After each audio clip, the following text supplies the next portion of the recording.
Have you ever noticed how some men want a wife who can split the bills, but suddenly forget what sharing looks like when it comes to house chores? I wanted a partner, not another child. I didn't always complain about this. In fact, I used to keep quiet.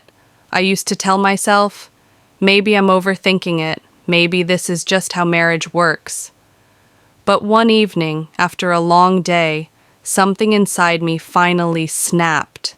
Not loudly, not dramatically, just quietly.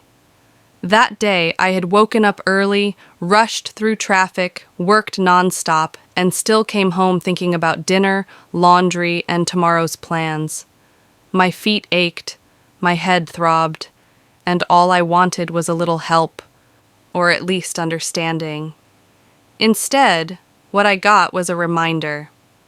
"Don't forget your part of the bills," my husband said casually, scrolling through his phone. My part. I paid my share, I always did. Rent, groceries, school expenses, emergencies. I never complained about contributing financially. I was proud that I could stand on my own. But as I stood in the kitchen later that night, stirring food with one hand and wiping sweat with the other, I realized something painful. When it comes to money, we say, our bills. When it comes to housework, it suddenly becomes your responsibility. After dinner, he stood up, pushed his plate aside, and went straight to the couch.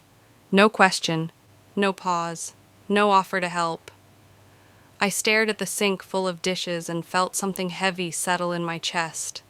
Why is it that when men want modern wives, they remember equality, but when it comes to chores, they remember tradition? I wasn't asking him to scrub floors every day. I wasn't asking for perfection. I just wanted partnership.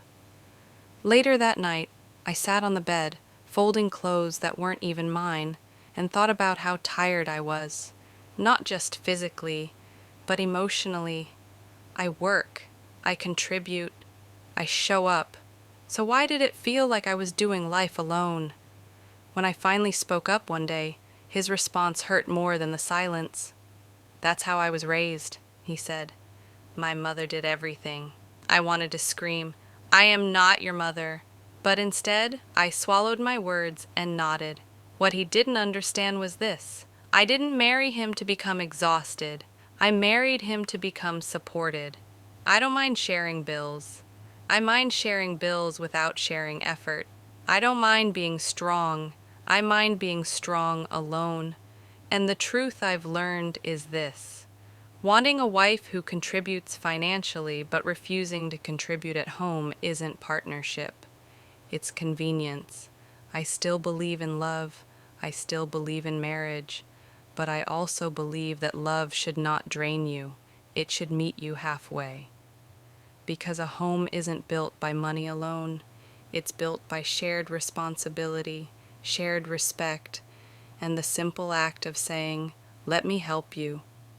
And until that happens, I will keep speaking my truth.